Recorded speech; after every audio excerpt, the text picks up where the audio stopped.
Hi, I'm Leila Scott Price, co-founder of the Center for Healing Arts and Sciences. Today, we talk about symbolic death. Symbolic death surrounds us, though you may not have realized that or put much thought to it. Stick around today while we name several ways death is in and around us, and please be sure to subscribe, like, share, hit the reminder bell so that you can always be made aware of new episodes as they come out. Thank you so much for being here. Enjoy.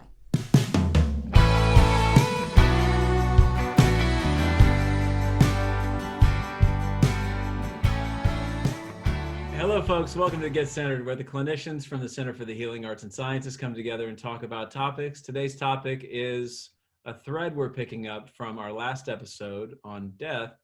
Now we're going to talk about the symbolic death. So before we go into it, please, right down below, hit the subscribe button, like the page, like the episode if you do, and hit that bell. It's a notification bell, so you get notified whenever new episodes come out. Glad you're here, and check us out online at thecenterforhas.com. And Eduardo, will take it away and quarterback our conversation today. So Eduardo, passing the torch. Yeah, thanks, John. Last time we talked about death in a practical sense, and it revolved around Kubler-Ross's stages of grief. We talked about denial, anger, bargaining, depression, then acceptance. And we talked about those stages, them not really being linear, but more of a framework for talking about death. But now we want to move to symbolic death. And move away from the actual dying of a physical body, but to a symbolic death, a transition that we might experience in relationships, in jobs, in time and seasons, moving homes, that we might experience religiously. All of the various ways that we can experience death while living, and the transition that comes from that. And as an anecdote, even to make decisions in our lives, we experience a kind of death. I had an analyst point out to me one time when I was having a hard time making a decision that decide, suicide, and homicide all have the same root side, which is to kill or to die. And so there is symbolically an experience of death in a lot of these phases of life, experiences of life. And maybe we should just go around and ask everyone, what is something that feels like death in our everyday experiences? Well, this might be a little, or not what you were expecting, but I was thinking of even just digestion. What we eat, first of all, something has to die in order for us to eat it and gain energy and life force from it. But then once it goes in our body, thank God we're covered in little microbes that can help us break down those things, make use of them, and then get rid of the waste. And then outside of our bodies, we have the soil, the compost, all of the whether it's a vulture or a cockroach, helping us to get rid of the shit in our world and turn it into something that can create new life. So I just think of all the ways that we're surrounded by this transition all the time. And in our last week's conversation, as you said, we were focused more on the literal death and how traumatic that can feel to the human creature, based on our awareness or lack of awareness about it being a when, not an if. So I just marvel at how we can be surrounded by little deaths everywhere and still be so shocked by it. As you said, like when it comes to something like having to decide to cut something off in order to create something new in our lives. I'll go. I don't know if this is a form of a daily dose of death, but what about time? Because I think a lot of people say, well, shit, I don't have enough time. because I spend X amount of hours doing something, or I'm losing out on something. And it's that reoccurring, okay, how do I get it back? So I think the kind of what I've seen in the shift is people actually wanting to kind of slow down to be able to work on their wellness and their day-to-day lives, because we're always on the go. So when we lose that amount of time, it just feels like a loss of some sort that we can't get back, but that we want back and we continually strive for. It's just a thought. I think it's a good one. I think you're really onto something there, that we create time into a kind of material, where it's really this, it's arguable if it even exists, so to speak, but it becomes this kind of quantity that we store, or I mean, even the language that we have to spend, it's like an economic language we use on it. So I totally agree. I think about where I go with this is the imagination, where we think about that the body doesn't really distinguish between the imagination and the kind of outer objective real world. Mm-hmm. If I'm having a dream that I'm in a shark tank, I'm behaving, my body's behaving as if I'm in a shark tank.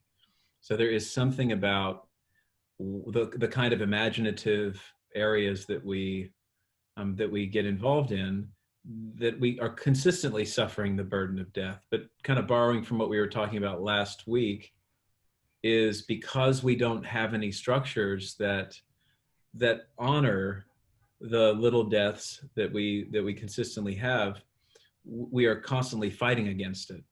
I mean, I think about this is kind of more of a literal death, but I think about how much money we spend on trying to maintain our youth.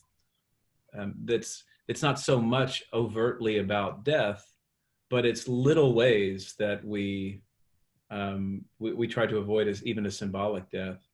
Whether we're trading in a new car, or we're buying a new car, or totally petrified by a decision that we have to make, because we're aware on some level every yes means it's a no for something else. And so we're consistently bombarded by this reality. I'm glad, it's interesting that you mentioned dreams. That's sort of the direction I was going, in that, because we're talking about death being in many different forms. And I love Gia's point about time. I think that's one reason death, or the threat of death, comes up so often in dreams, which are a big part of my own analysis and work with a lot of my clients, is as a reminder of things that need to be let go of or transformed. People get freaked out so often when death or sex shows up in dreams, but as I've worked often with my analysts, sex is often just a symbolic representation of something we need to draw closer to or integrate within ourselves. And death, similarly, either a reminder of something that we've unnaturally cut off from a part of ourselves, or something that we do need to let go of and that needs to be transformed. And I think often, again, it's a compensation, that the reluctance to think about these sorts of transitions that are so natural. This morning I was raking leaves. We see the normal transitions of death all around us in nature, but yet we try to avoid them ourselves. And so often dreams are a reminder of the necessity of really consciously thinking about these kinds of transitions. I think about the Jewish tradition teaching us that they say that sleep is 1/60th of death. So that's, I think, an interesting way to frame it. And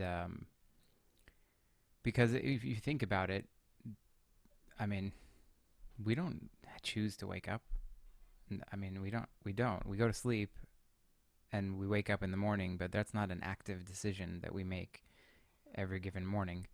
And the same thing is true on a even like smaller moment to moment level. I mean, even in this conversation, the fact that I was able to then breathe back in after exhaling, if I weren't able to do that, it's not that long before I would be gone from Earth. And so it's every breath really is a letting go of our life in order to then gain back And it's a kind of we don't think of it that way, right? We take it for granted. And there's a lot of this, we sort of blind ourselves to it. But if we were to stop breathing, if the next breath were not available, it would be death. I had one more actually that I thought of while y'all were talking, and I was laughing when you said sleep is not necessarily a choice that you make to wake up. And it's especially not when a 4-year-old is staring in your face at 5 a.m., right? Like sometimes somebody else wakes you up. But along those lines, developmental stages are one that I thought of. I can't tell you how often our kids reach a next stage and it was happening in front of my eyes, but it's not until they get there that I'm grieving the one from before. Oh man, I'm gonna miss that. You know, whatever it was, whether it was bottles or diaper or just wanting hugs before walking into school, when now it's like, bah, you know. I like that, Lewis Scott, a lot, because I've been thinking about death of an idea, you know, and then death of an identity. You know, how, you know, there, like my grandfather, for example, suffered greatly when he retired. You know, who am I?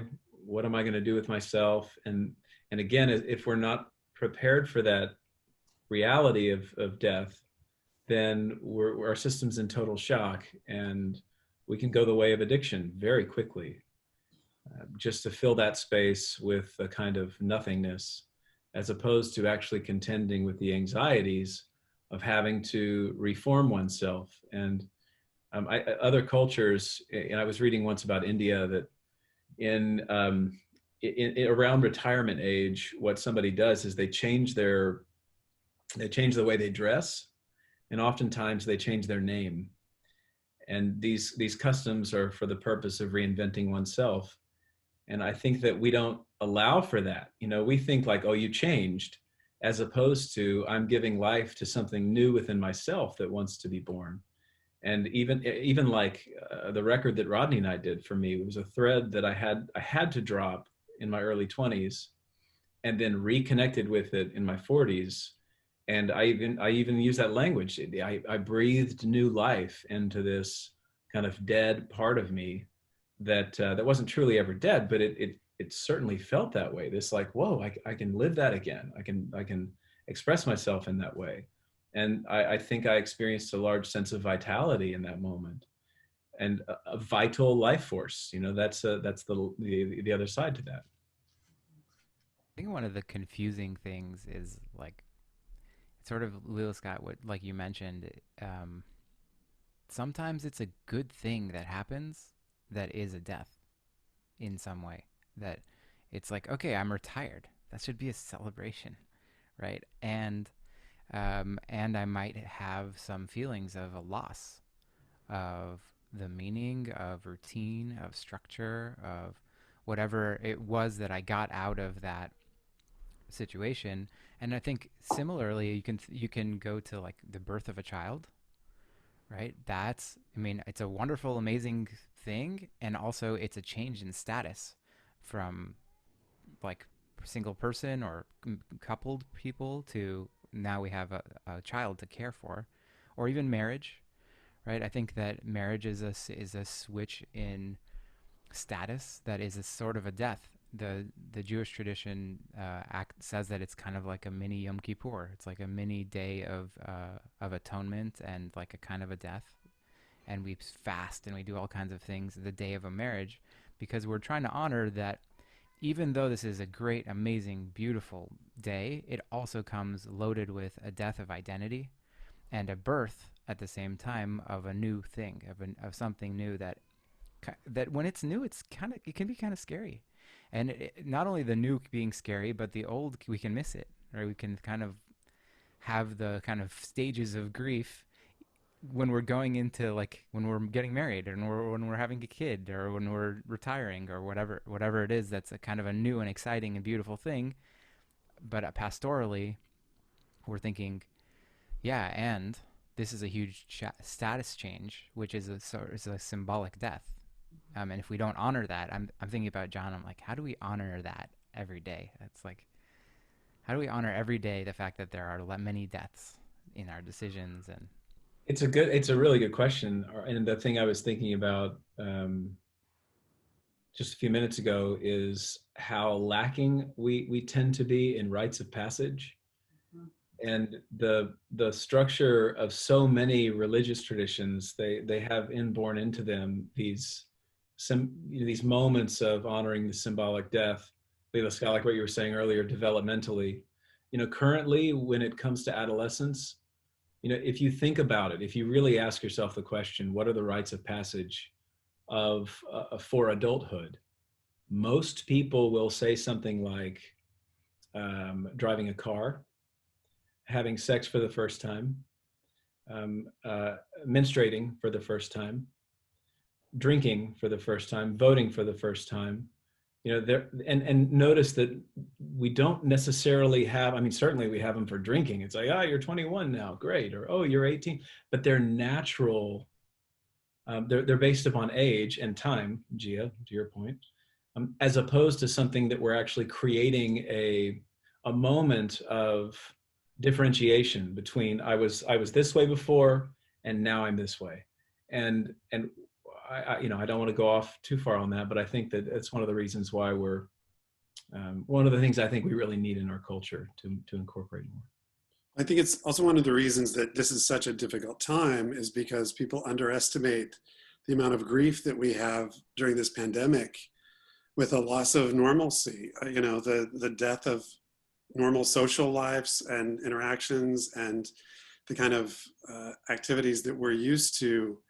And when we don't acknowledge, again, as Eddie's been sort of guiding us through the various stages, which again aren't linear, but not to underestimate and just kind of sweep under the rug, well, everybody's going through this and eventually we'll get back to normal, whatever. Well, we may get back to normal, but in the process, there's a real aspect of grief that needs to be squarely acknowledged and not swept under the rug.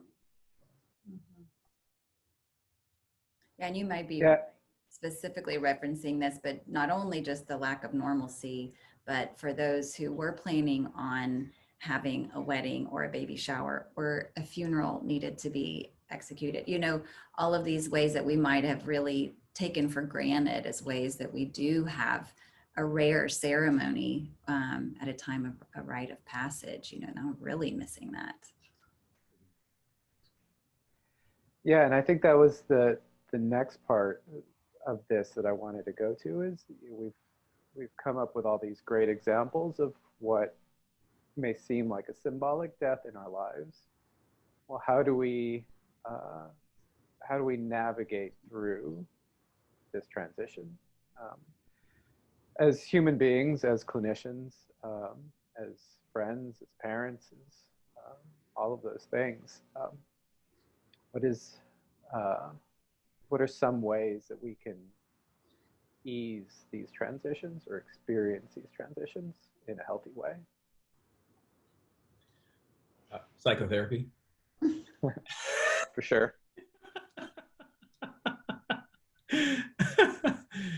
It is true. Like I think of Jung's paper that, some on the call probably read, Psychotherapy or Clergy, that there's a kind of religious undertone to the psychotherapeutic experience that's providing meaning to these transitions that typically we don't honor. And so, if the mentality is that, oh, my kid is going off to college, or, oh, I've suffered some kind of a trauma and I've just got to pull it together and, be as I was before, and I don't know, this is a guy, of course, saying this, but another thing when I talk about, when I've been involved in conversations about women menstruating for the first time, and so often women have asked, these girls are asking, do you mean that there are people just walking around menstruating every day? And it is kind of crazy to think about, this transition isn't marked by anything other than act as if nothing is happening to you. And you're just operating in the world as if everything's fine. So we need containers to try to help us recognize the reality of and validate the fact that, no, that is a massive transition and there is something important about that. And what is lost? You know, what can you be sad about, or how has your life changed? And what is there to maybe look forward to? Because I think that if we're talking about a symbolic death, we also have to talk about resurrection, that there is a time after this where something is brought, something new comes to life. And that's that kind of holy cycle of birth, death, resurrection that religious formations certainly honor, but we just don't do a very good job of. I'm thinking about partially this is also just starting to have the conversations in your own household, in your own immediate surroundings, where you would begin to acknowledge these things. I don't think, yes, I think everybody should have a space to have, confidential conversations with somebody they trust, who's going to be there, just be there to mirror and listen and not judge. And also, I think that's part of the work, is starting to have these conversations in our friend groups and in our homes and discuss, like, look, you know, I'm going through a transition right now. I'm this is a big deal for me. I'm feeling a kind of a death, a loss in this way. I'm also excited about this next thing, but it's mixed. It's a mix, and to honor that.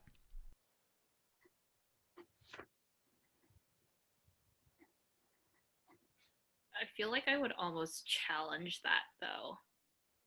Because it's like, I feel like everyone that I've had in session, I ask the question of, so have you told them? Or, more specifically, family members, whether I'm working with adolescents or young adults or, later in life adults, it's like, have you let them know how you're feeling? Have you let them know how you're doing? And it's like, well, no. So, I mean, I feel like it's, whoever's watching, tapping into whatever's making us feel uncomfortable in that moment of being able to share those experiences with those closest to them. What's making us kind of push back? Sometimes we feel guilty, sometimes we're nervous, sometimes we feel embarrassed, sometimes, there's so many layers. And I guess to John's point, yeah, psychotherapy to really kind of rehearse, how to go through the process of relaying what we're feeling, how we're doing, the transition of death and resurrection. Because, it's a tough thing to talk about. And so if we don't have that platform to have someone kind of guide us through that, even, it can provide us with a lot of difficulties of even like being able to kind of catch our breath in the moment, because we're so caught up in maybe some of the minute details, or just feeling, so much pressure to have to relay everything, but not knowing how to relay it.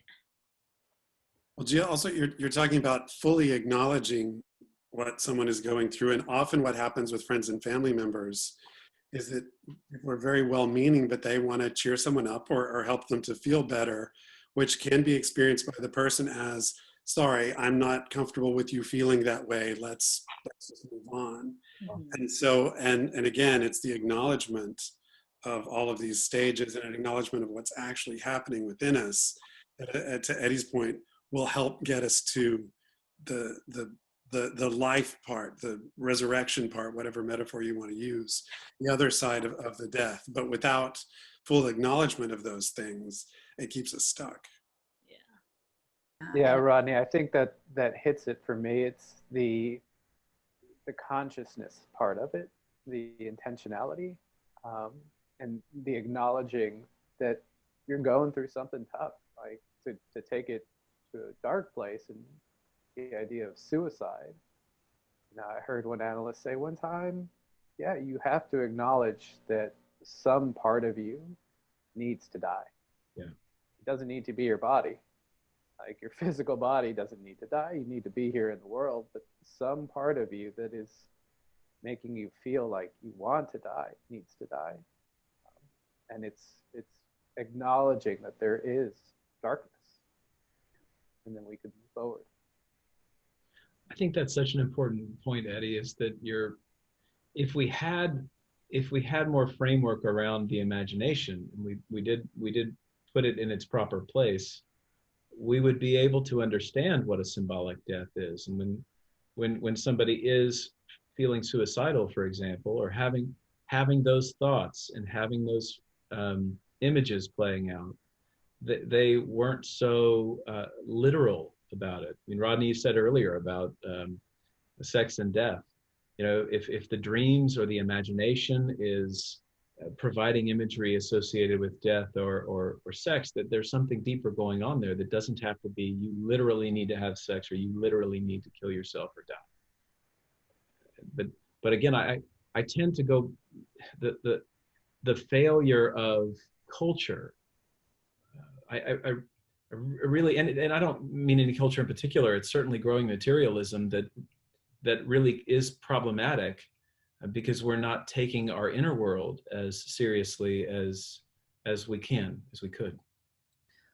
Well, and I would interject that it's also the study of nature, the rules and laws of nature.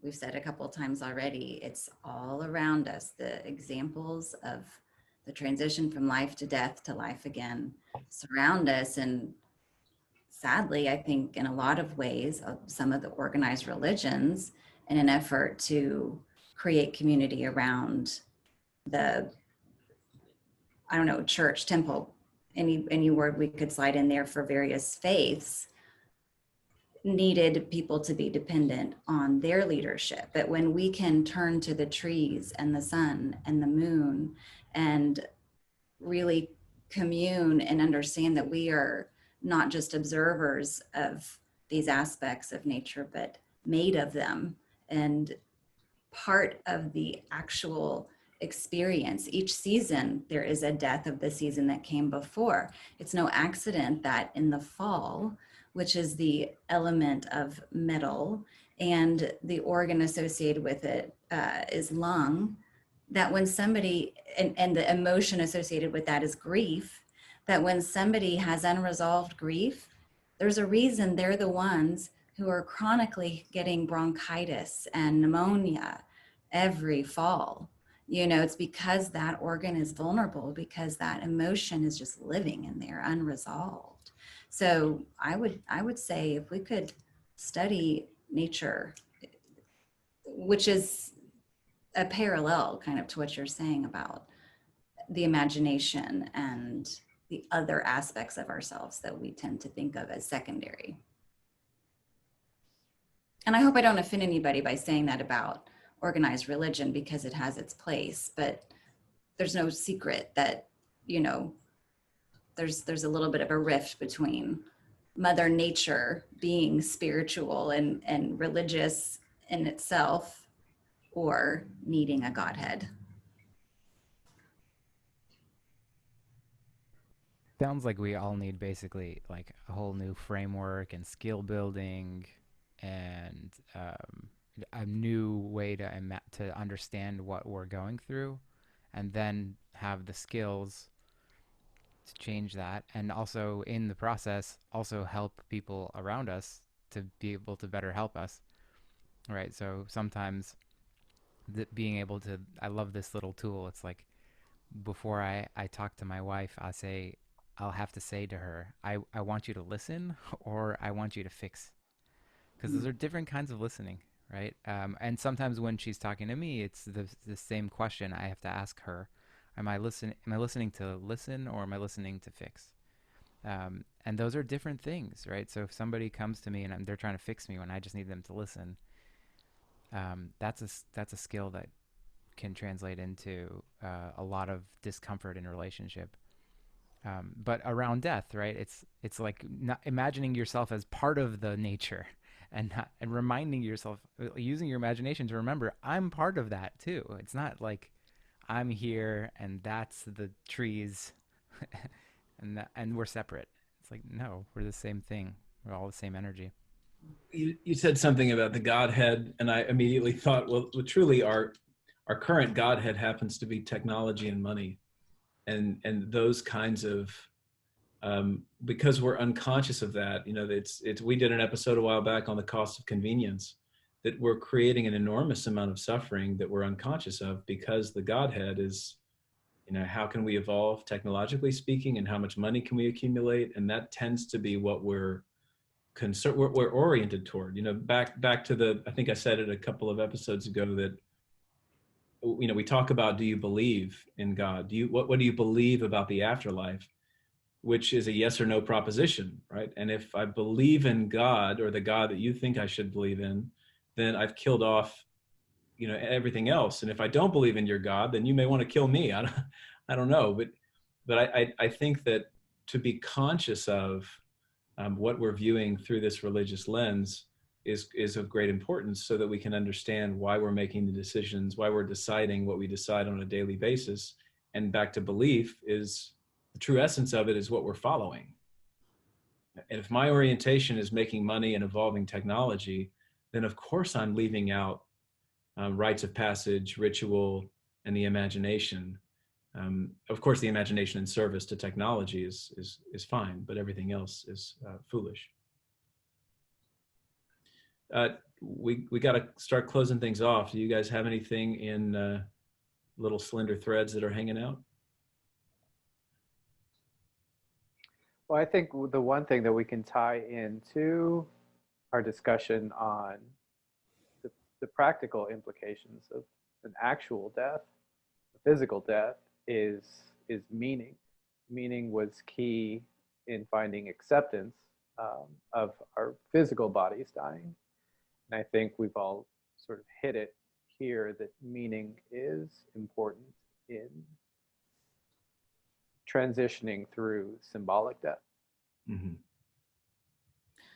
I wonder if you would think that this is, if we're saying the same things in different ways, because I, for a long time, felt like meaning was the ticket.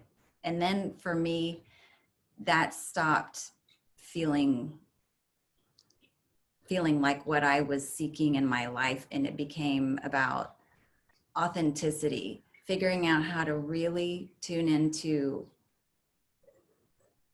who I guess we could call it my soul, you know, whatever part of me that is absolutely connected with the source and will return to the source and came here as me for some reason, right? Like, I don't know. But instead of it having to do with a meaning and a purpose, because then there's all this pressure on like, oh man, am I going to really change the world, or just two people that are, you know, happen to be on my street, you know? Or if it's about being the most authentic version of myself, then there's no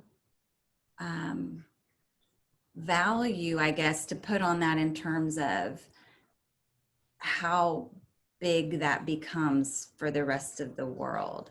Did I live out what, I'll have to use the word God because I can't think of a replacement word for it, but am I the version of me that God wanted played out on this planet during this lifetime, in this form, with this personality, with these skills, with these character flaws, you know? Yeah, I think we're saying the same thing in different ways. You know, for us Jungians, it would be the individuation process. If we're going to use the God metaphor, I personally believe in God. So I like the phrase, when you die, God isn't going to ask why you weren't more like him. He's going to ask why you weren't more like you. Yeah. And so but that to me, you know, I'll use the word meaning. It's like, what is the meaning of my life? But authentic works just as well. Number one, I think meaning and purpose aren't the same thing. And I think that should be our next topic. So for now, you guys, thanks for joining us. Be sure to hit, oh, you got something, Leila Scott. Well, I do. I was just going to say, Dr. Mark Hyman says that we have a nature deficit disorder these days, which we do. Mm-hmm. And so we didn't really talk a lot about what can people do for, you know, handling the little deaths, but I just got to say, we all got to get out in nature some more, see what's going on around us, realize we're a part of that whole ecosystem. Good call. Well, thanks for being here. Thank you all for being here. And be sure to hit the subscribe button and hit the bell and hit the like button if you do. And we're glad to be doing this, and join us again for next week's episode. So see you next time.